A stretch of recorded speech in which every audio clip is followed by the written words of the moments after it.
오늘 우리에게 주시는 하나님 말씀은 주연우 제5주 교회되겠다는 성서일과 성경 봉독이 있겠습니다.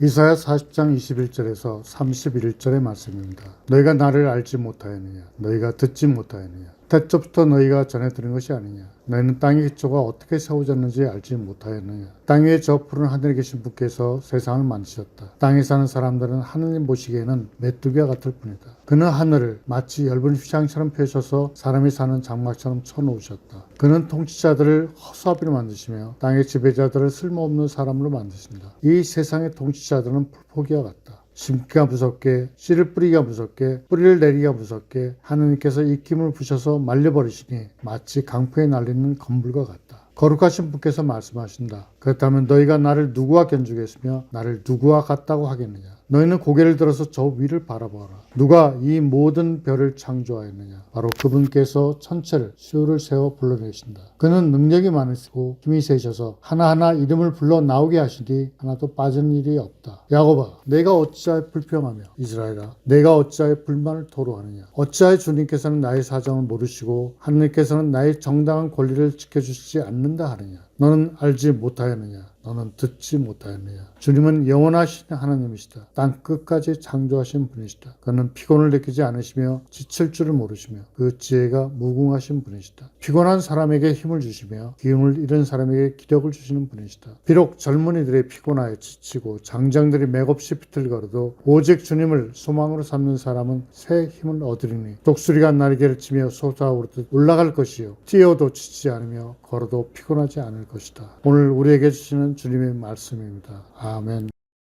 시편 147편에서 11절, 20절 하반절의 말씀입니다. 할렐루야. 우리의 하나님께 찬양함이 얼마나 좋은 일이며 하나님께 찬송함이 그 얼마나 아름답고 마땅한 일인가. 주님은 예루살렘을 세우시고 흩어진 이스라엘 백성을 모으신다. 마음이 상한 사람을 고치시고 그 아픈 곳을 싸매어 주신다. 별들의 수요를 헤아리시고 그 하나하나에 이름을 붙여주신다. 우리 주님은 위대하시며 능력이 많으시니 그의 슬기는 헤아릴 수 없다. 주님은 불쌍한 사람을 도와주시며 악인을 땅바닥까지 낮추시는 분이다. 주님께 감사의 노래를 불러드려라. 우리의 하나님께 수금을 타면서 노래 불러드려라. 주님은 하늘을 구름으로 덮으시고 땅에 내릴 비를 준비하시어 산에 풀이 돋게 하시며 들짐승과 우는 까마귀 새끼에게 먹이를 주신다. 주님은 힘센 준말을 좋아하지 않으시고 빨리 달리는 힘센 다리를 가진 사람도 반기지 아니하신다. 주님은 오직 당신을 경외하는 사람과 당신의 한결같은 사랑을 기다리는 사람을 좋아하신다. 할렐루야. 오늘 우리에게 주시는 주님의 말씀입니다. 아멘.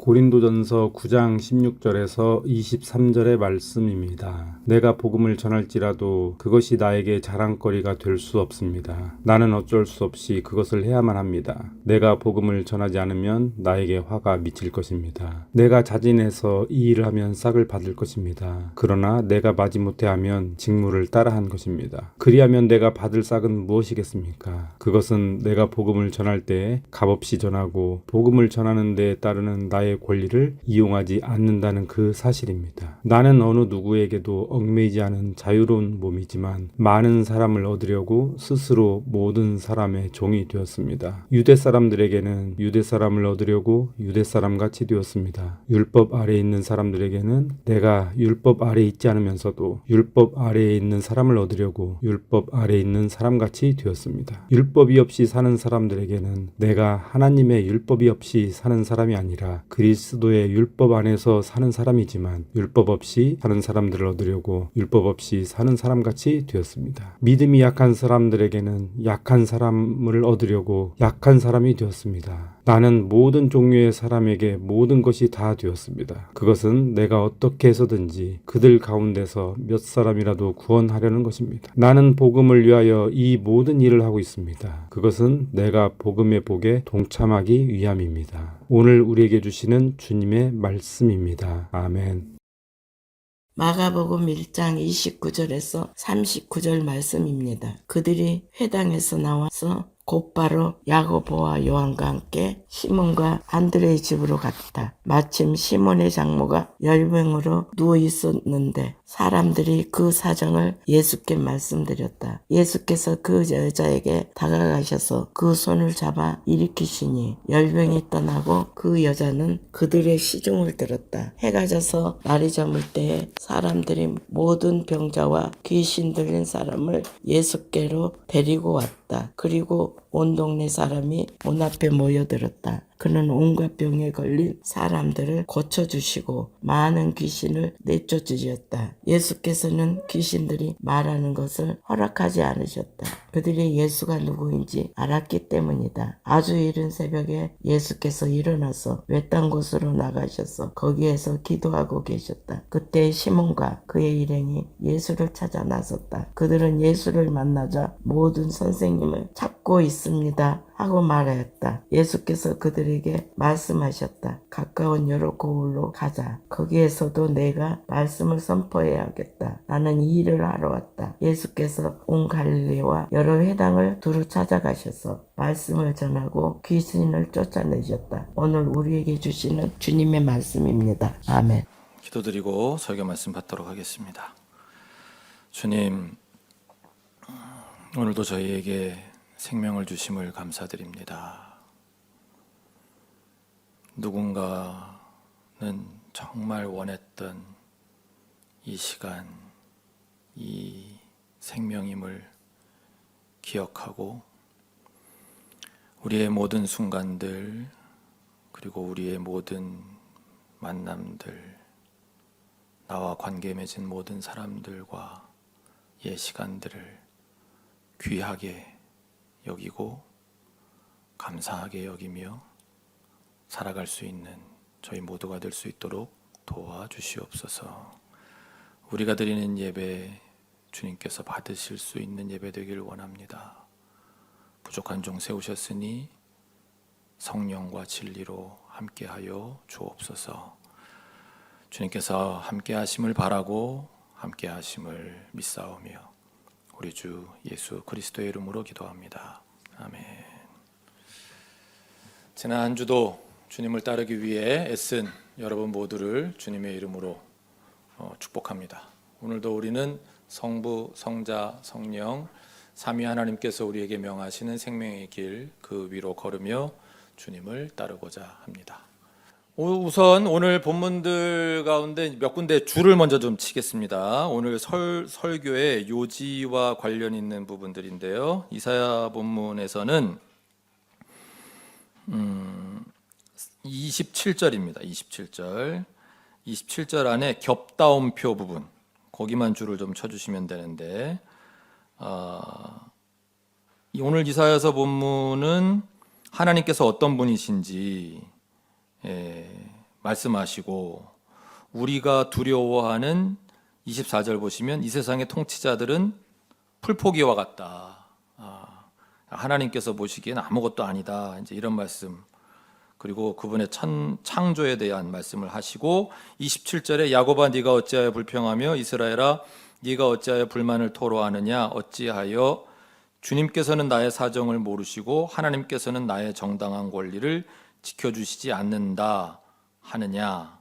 거기에서 그 겹다운표 안에 주님께서는 나의 사정을 모르시고 하나님께서는 나의 정당한 권리를 지켜주시지 않는다. 여기만 줄을 한번 쳐주십시오. 이게 우리 생각이죠. 우리가 하나님께 갖는 불만의 내용이에요. 주님께서는 나의 이 사정을 모르시는 거 아니야? 내가 얼마나 지금 힘겨워하고 있는지, 내가 얼마나 아파하고 있는지 모르시는 것 같아. 나에게는 정당한 권리가 있는데 하나님께서는 나의 정당한 권리를 지켜주시지 않아. 이게 이제 우리가 갖는 하나님에 대한 이제 불평이고 불만인데, 거기에 대해서 이제 이사야서에서 쭉 이렇게 말씀을 하신 거예요. 하나님께서 어떤 분이신지 너는 알지 못하였느냐, 듣지 못하였느냐. 28절에 이렇게 그래서 31절까지 쭉 말씀하셨는데, 시편 본문에서 줄 치시면 좋겠는 부분은 줄은 10절과 11절을 칠 건데요. 먼저 잠깐 내용을 보시면 6절, 주님은 불쌍한 사람을 도와주시며 악인을 땅바닥까지 낮추시는 분이다. 그러니까 지금 이사야서에서 말씀하시는 그 하나님은 어떤 분이신가의 맥락과 다 있는 부분이죠. 여기도 우리가 기억은 하면 좋겠어요. 주님은 어떤 분이신가.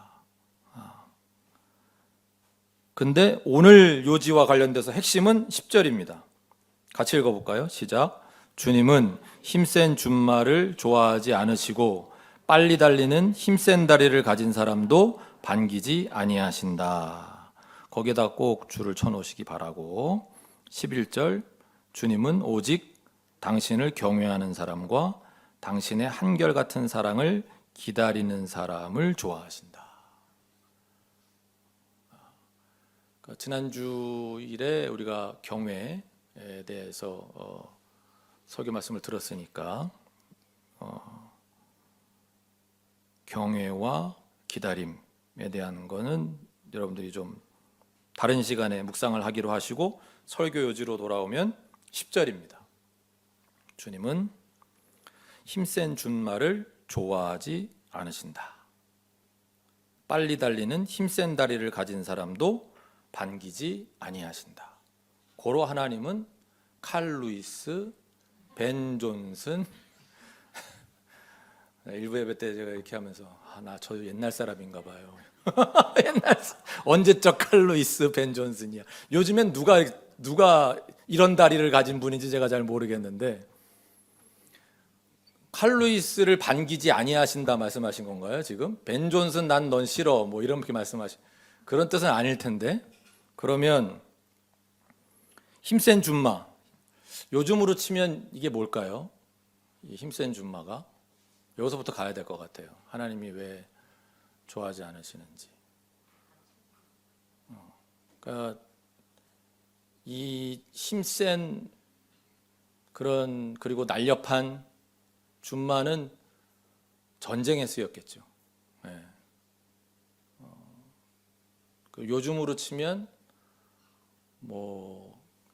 탱크까지는 아니어도 장갑차 이상의 역할은 했을 거예요. 옛날 영화들 여러분 보시면 보병이 수천 명이 있어도 기마병 한 100기 정도만 거기 휘젓고 다니면 그냥 보병은 아무것도 아니죠. 기병에 비하면. 그리고 제가 영화 보면서 저건 좀 뻥이다. 그리고 이제 영화 또 어떻게 보면 용감한 보병 장수들은 기병이 와도 막 밑에서 막 싸우고 이러잖아요. 그게 진짜 뻥이겠더라고 제가 보니까. 제가 아주 오래, 벌써 한 10여 년도 더 된 것 같아요. 우리 지방에서 제주도를 같이 이제 목사님들 제주도 놀러 갔는데, 그때 몽골 사람들이 와가지고 거기 제주에서 그 말 타고 쇼하는 거 봤거든요.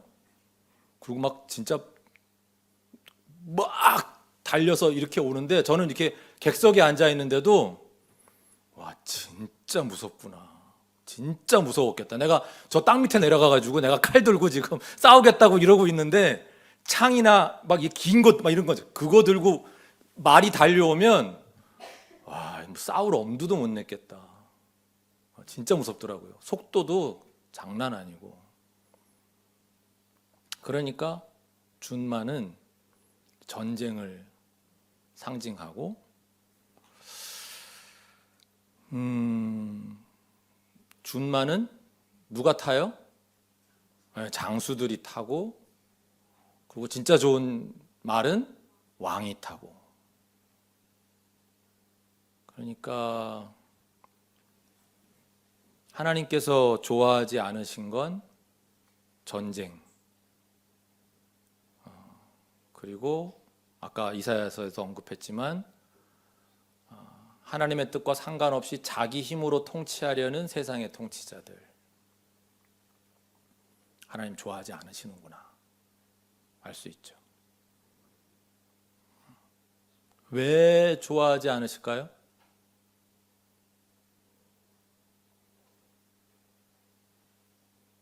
다 아셔서 대답 안 하시는 거죠? 네. 왜 좋아하지 않으세요? 그 힘 가지고 뭐 하니까?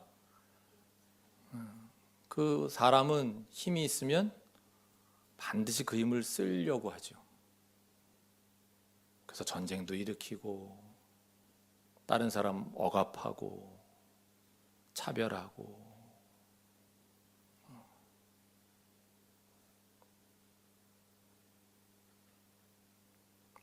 근데 우리는 힘센 사람이 되고 싶어 하죠. 그리고 힘센 준말을 갖고 싶어 해요. 그래서 정권도 갖고 싶고 영향력도 갖고 싶고 그래서 돈이라는 힘도 갖고 싶고 어떤 형태의 힘이든지 힘을 갖고 싶어 해요. 어쩌면 아까 이사야서에 본 것처럼 그런 불만이 있어서 그런지도 모르겠어요. 하나님은 뭐 힘이 많다고 하시지만 나를 위해서 내 사정을 헤아려 주시지도 않고, 하나님은 나의 정당한 권리를 지키기 위해서 하나님이 그 힘을 사용하시지 않으니까 나는 힘이 있었으면 좋겠는데, 내가 나를 지키기 위해서라도 나는 힘을 좀 써야 되겠는데, 힘을 갖고 싶은데. 그런데 오늘 신약 본문을 보니까 사도 바울은 주님께서 뭘 좋아하시지 않는지 알았던 거죠. 그래서 사도 바울은 우리 고린도전서 줄 치실 부분 17절 내가 자진해서, 19절 스스로 모든 사람의 종이 되었습니다. 스스로 뭘 했는지 알아야 될 테니까. 근데 이렇게만 치셔도 돼요. 17절 자진해서 치시고, 19절 스스로에 치시고, 22절에 약한 사람이 되었습니다. 그렇게 치셔도 이 말이 이어지기는 해요. 왜 그랬나 보니까 22절 말미에 그들 가운데서 몇 사람이라도 구원하려고, 23절 말미에 내가 복음의 복에 동참하기 위해서, 거기도 줄 치시면 좋겠어요. 사도 바울은 알았어요. 하나님께서는 우리가 힘이 세어져서 내가 힘을 가지게 되고, 아니면 내가 힘을 동경하면 이런 일들이 일어나지 않는다는 걸 알고 있었던 거죠. 그래서 하나님이 좋아하지 않으시는구나. 그래서 하나님이 반기지 않으시는구나. 그래서 그는 자진해서 스스로 약한 사람이 되었어요. 그래야 몇 사람이라도 구원할 수 있고 내가 복음의 복에 동참할 수 있다는 걸 알았기 때문에. 마가복음 본문을 보시면 예수님께서는 어디에 주치실 거냐면 31절 다가가셔서, 34절 고쳐주시고 귀신을 내쫓으셨다, 35절 기도하고 계셨다, 그리고 38절 39절에 말씀 거기에만 줄을 치시면, 하나님의 뜻을 누구보다 잘 알고 계셨던 예수님은 뭘 하셨냐 하면 다가가시고 고쳐주시고, 귀신을 내쫓으신 건 고쳐주심하고 같은 맥락이에요. 그러니까 악의 세력, 파괴의 세력에 예수님이 맞서시는 건데 그건 이제 고쳐주심과 같은 맥락인 거죠.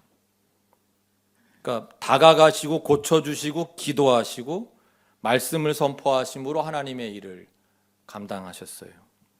악과 파괴에 맞서시지만 힘세는 사용하지 않으신 거예요. 오히려 약함을 사용하신 거죠. 예수님이 지금 시몬의 장모님이 거기 이렇게 열병으로 누워 있는데 그 여자에게 다가가셨다 그랬잖아요. 예수님이 군인처럼 다가가셨을까요? 벅적적적 일어나 시중을 들어 이러셨을까요? 예수님의 다가감에 저에게 떠오르는 이미지는 아마 고요함, 조용히 다가가셨을 것 같아요. 그리고 세심한 배려가 동반된 그런 행위로서의 다가감이 아니셨을까. 이거는 약한 행위잖아요. 근데 우리는 이게 잘 안 돼요. 힘센으로 눌러버리는 게 그게 가성비가 나오는 건데, 그게 쉬운 해결책인데, 그게 빠른 해결책인데, 확실한 해결책인데, 당신 지금 고치려고 그러는 거잖아. 예수님 고치셨다 그래. 당신 지금 고치려고 그러는 거잖아. 그러면 힘으로 눌러버려야 돼. 다시는 고개를 못 들게 힘으로 해결해야 돼. 힘센으로. 그렇게 누군가가 우리 머릿속에서 끊임없이 우리에게 속삭이는 것 같아요.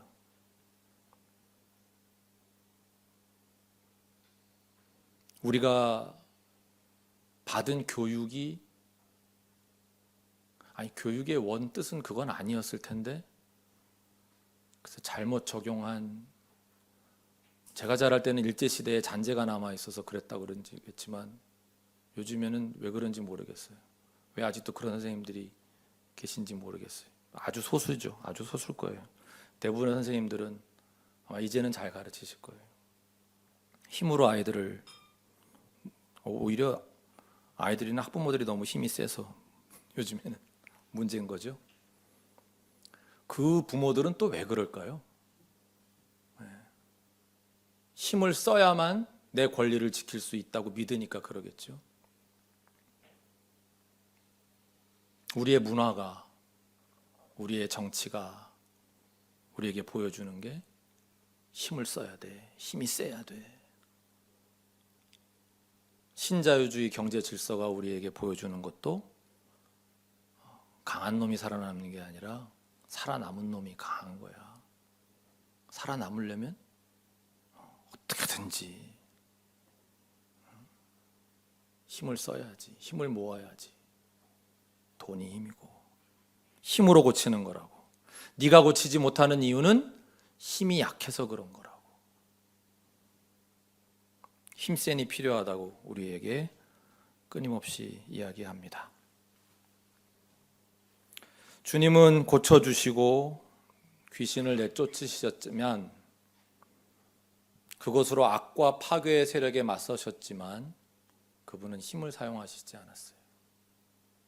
내가 12영도 더 되는 천사를 부릴 힘이 없는 줄 아느냐 말씀하셨지만, 그분은 오히려 십자가를 지시는, 스스로 고난을 감내하시는 방법을 사용하셨죠. 기도는 또 얼마나 약한 방법입니까? 기도가 뭐 힘이 있나요? 제일 짜증날 때가 언제예요? 내가 당사자일 때, 내가 큰 문제가 터졌어. 나 지금 죽게 생겼어. 나 지금 돈이 없어서 죽게 생겼고, 내가 지금 큰 병 걸려가지고 죽게 생겼어요. 근데 와가지고 뭐라 그래요? 기도할게. 돈을 꿔줘야지. 기도할게. 먹을 게 없어서 굶어 죽게 생겼는데 기도할게. 이걸 그냥 귓방망이를 한 대 날려버리고 싶은 마음이 들죠. 그만큼 기도는 아무 도움이 안 되는 유약한 방법으로 보여요. 근데 주님은 그 방법을 사용하세요. 기도하셨다 그랬어요. 물론 제 말 오해하지 마세요. 그러니까 앞으로도 주님이 기도하셨으니까 앞으로 그렇게 어려움이 있는 분들한테 가서 아무것도 안 주면서 기도할게. 이거 하시라는 뜻 아니에요. 그런 기도 하시는 게 아니에요, 주님은. 우리의 기도는 희생의 기도여야 되거든요. 그건 좀 이따 다시 말씀드리기로 하고, 주님이 기도라고 하는 방법을 사용하신 이유가 뭘까요? 지금 마가복음 이 1장이잖아요. 주님이 공생에 막 시작하셨어요. 그래서 막 그랬더니 막 여러 논란이 일어요. 주님이 이렇게 뭐 병자 고치고 하는 것만 해도 벌써 막 논란이 일어나고 귀신 쫓아내고 이래서 벌써 논란이 막 일어나고 있는데, 그때도 주님은 자신이 아버지라고 부르는 분께 자신을 전적으로 의탁하시는 거예요. 기도는 그런 거예요. 하나님께 나를 전적으로 의지하는 거.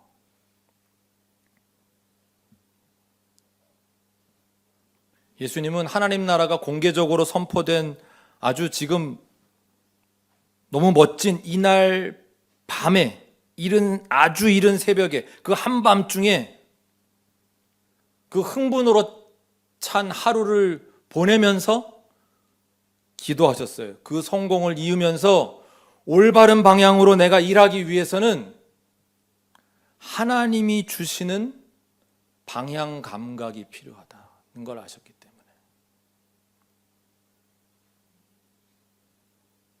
하나님으로부터 내 내면의 힘이 공급받아야 내가 이 사역을 감당할 수 있다는 걸 아셨기 때문에 기도하신 거예요. 그러니까 기도는 우리의 방향 감각을 설정하는 시간이에요. 그리고 기도는 우리의 내면의 힘을 기르는 시간이에요. 그런데 우리는 가끔 기도해요. 매일 기도해도 그냥 내가 원하는 복을 비는 시간으로 그걸 망쳐버리고 말아요. 한국 교인들처럼 매일 새벽 기도를 하는데 한국 교회처럼 세상에 욕을 많이 먹는 교회가 없어요. 어떻게 이럴 수가 있어요? 세상 어느 기독교인보다 기도를 많이 하는데, 매일 하는데 어떻게 이럴 수가 있어요? 이건 우리의 기도가 뭔가 잘못된 거죠. 기도가 우리의 내면의 힘을 기르는데 하나도 도움이 안 되고, 기도가 우리의 삶의 방향 감각을 조율하는데 하나도 도움이 안 되는 그런 시간을 보낸 거예요. 톰 라이트 교수의 주석을 보면 오늘날 우리 그리스도인이 기도할 때도 뭐 어쩌다 한번 몇 분간 드리는 그런 거칠의 기도 말고 우리가 많은 대가를 치르는 희생의 기도를 드릴 때 나의 시간의 대가를 치르고 내가 온 마음을 다해 드리기 위해서 내 마음의 눈물을, 내 모든 에너지를 쥐어짜는 그 기도를 드릴 때 예수님이 그분의 성령으로 임재하셔서 인도하고 격려하실 거라는 약속을 우린 받고 있잖아요. 근데 그런 일이 기도에서 일어나지 않는 것뿐이에요.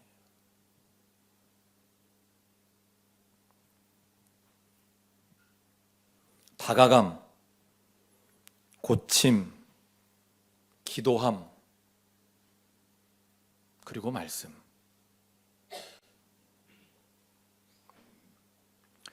여러분 최근에 누군가로부터 감동받으신 경험 있으세요? 최근에 뭐 어떤 사건이든 뭐 무엇으로부터 감동을 경험하신 적이 있나요? 오늘 우리 현대인들의 비극 가운데 하나는 감동이 없는 삶을 산다는 것이죠. 그러고 보면 하나님께서 우리를 구원으로 이끄시는 방법은 언제나 감동이었습니다. 하나님의 먼저 다가오심으로 인한 감동, 나를 고치심으로 인한 감동, 기도할 때 나를 들으시고 나를 만나주심의 감동, 거짓과 허위로 가득한 이 세상에서 진리의 말씀을 접함에서 오는 감동. 그러니까 하나님은 본래 힘센으로 우리를 움직이게 하시는 분이 아니라 우리를 감동하게 하심으로 구원의 자리로 하나님 나라로 초대하시는 분. 그래서 예수님도 그런 약한 방법으로 다가가시고 고쳐주시고 기도하시고 말씀을 전하시는, 진짜 이게 나의 정당한 권리를 지켜주시는 일인가? 나의 처지를 알고 하시는 일인가? 아닌 것 같지만 결과적으로는 하나님의 일이 일어나는 그런 방법으로. 그래서 사도 바울도 자진하여 스스로 약한 사람이 되기로 한. 그렇다면 오늘 우리도 힘센의 방법이 아니라 감동을 선사할 수 있는 그 길을 따라갈 수 있기를, 우리도 스스로 자진하여 약한 사람이 될 수 있기를 주님의 이름으로 축원합니다. 기도드리겠습니다. 주님, 주님에 대한 믿음이 없어서 신뢰가 부족하여 세상에 힘을 쫓고 그 힘을 가지기 원하고 그 힘에 의지하는 우리의 모습을 보게 됩니다. 주님, 우리를 도와주시옵소서. 우리를 불쌍히 여기시옵소서. 우리에게 믿음을 주시옵소서.